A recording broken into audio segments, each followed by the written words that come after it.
कैसे हैं आप सभी? मुझे आशा है आप सभी अच्छे और प्रसन्न होंगे। चलिए आज हम पढ़ते हैं पाठ 6, शब्द निर्माण, उपसर्ग, प्रत्यय तथा समास। ठीक, करते हैं इस पाठ की शुरुआत। हिंदी में शब्दों का निर्माण बड़े ही वैज्ञानिक ढंग से होता है। इसमें दूसरी भाषा के शब्दों को अपने ध्वनि तत्व में कसकर अपना लेने की विलक्षण शक्ति है। यही कारण है हिंदी का शब्द भंडार बड़ा समृद्धशाली है। हिंदी में शब्दों की रचना 3 प्रकार से की जाती है। पहला है उपसर्ग के संयोग से, दूसरा शब्दों के अंत में प्रत्यय लगाकर, तीसरा है समास द्वारा।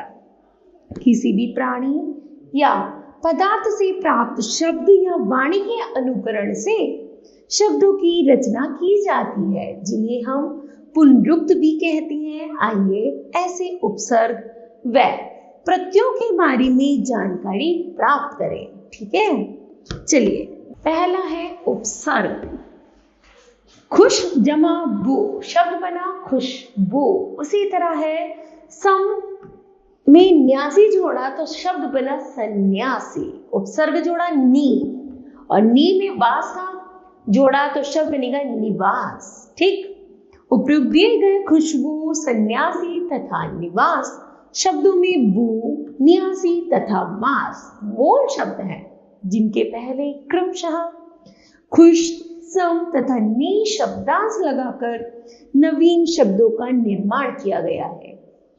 शब्दांश से आशय है शब्द का अंश। ये शब्दांश मूल शब्द के आरंभ में लगते हैं। अन्य उदाहरण देखिए। पहला है शब्द। शब्द में है जैसे योग, कर्म, गम या फिर फल के आधार पर इसको 4 भागों में बांटा गया है। इन शब्दों में सु शब्दांश जोड़कर देखिए। सु शब्दांश जैसे सुयोग, सुकर्म, सुगम या फिर सुफल। ठीक है, आगे है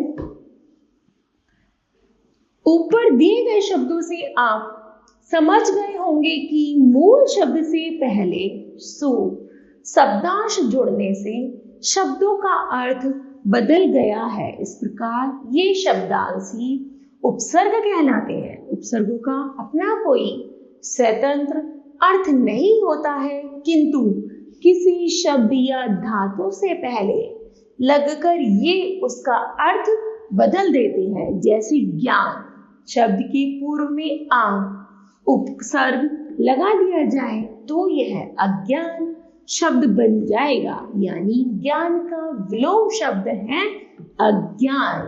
ठीक है, चलिए जानते हैं इसे परिभाषा के माध्यम से। जो शब्दांश मूल शब्दों से पहले जुड़कर उनके रूप तथा अर्थ में परिवर्तन करके नए शब्दों की रचना करते हैं, उपसर्ग कहलाते हैं। हिंदी के अतिरिक्त संस्कृत व उर्दू, फारसी के उपसर्गों से भी नए शब्द बनते हैं। जैसे संस्कृत के उपसर्ग, इन्हें हम तत्सम उपसर्ग कहते हैं। आ से है अभाव अर्थात असत्य, अज्ञान या फिर अशिक्षा। फिर आ का अर्थ है तप, शब्द बना आजन, आगमन या फिर आकंठ। उसी तरह है अनु का है पीछे या बाद में, जैसे अनुशासन, अनुराग या फिर अनुभव। फिर है अव का है बुरा या हीन, तो नवीन शब्द बना अवतरण, अवशेष या फिर अवगुण।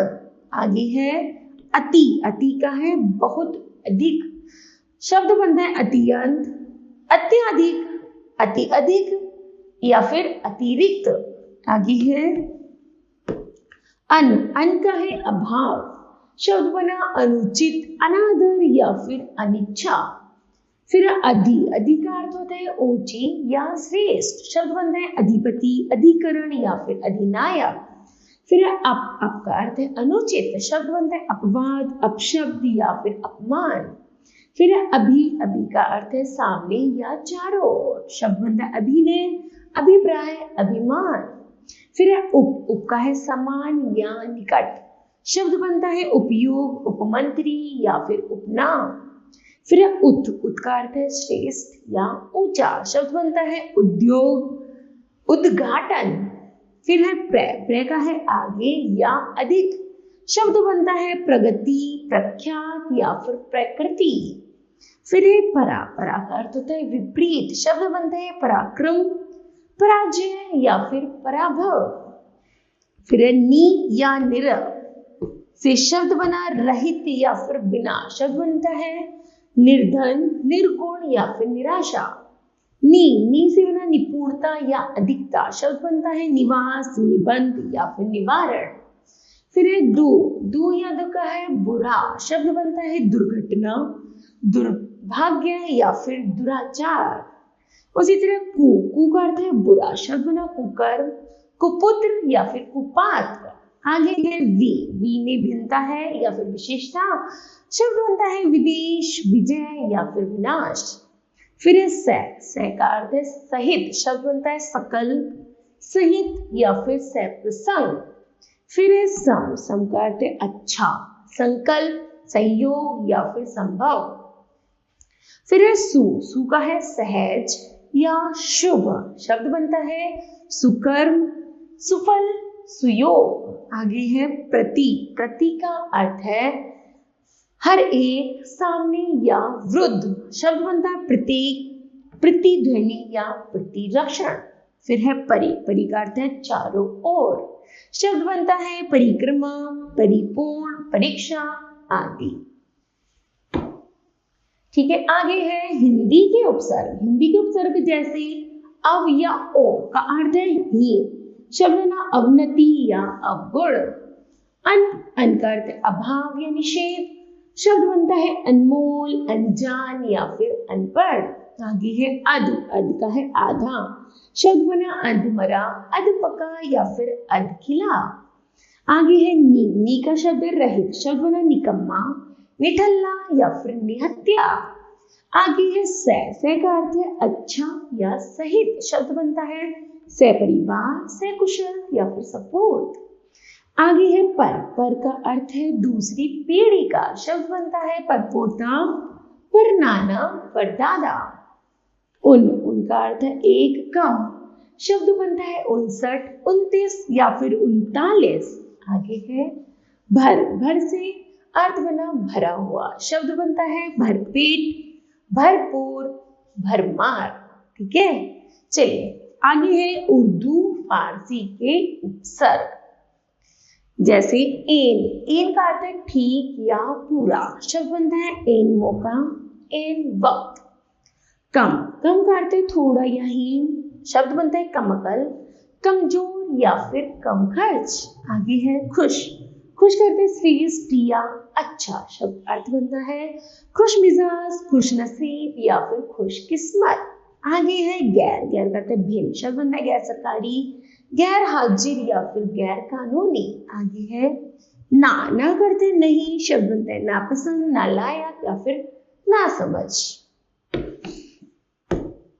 आगे है बै का है साथ, शब्द बना बदौलत, बनाम या फिर बगैर।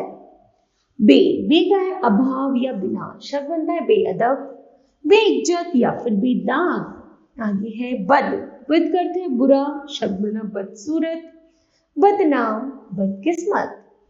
फिर है ला करते बिना, शब्द बनता है लाइलाज, लाजवाब या फिर लावारिस। फिर है हम करते साथ या समान, शब्द बनता है हम सफर, हम वतन या फिर हम राज। ठीक है, चलिए बच्चों पढ़ते हैं हम महत्वपूर्ण तथ्य। नवीन शब्दों की रचना के लिए शब्द अथवा धातु से पहले लगने वाले शब्दांश उपसर्ग कहलाते हैं। ठीक है, तो मुझे आशा है बच्चों यह पाठ आपको समझ आया होगा। धन्यवाद।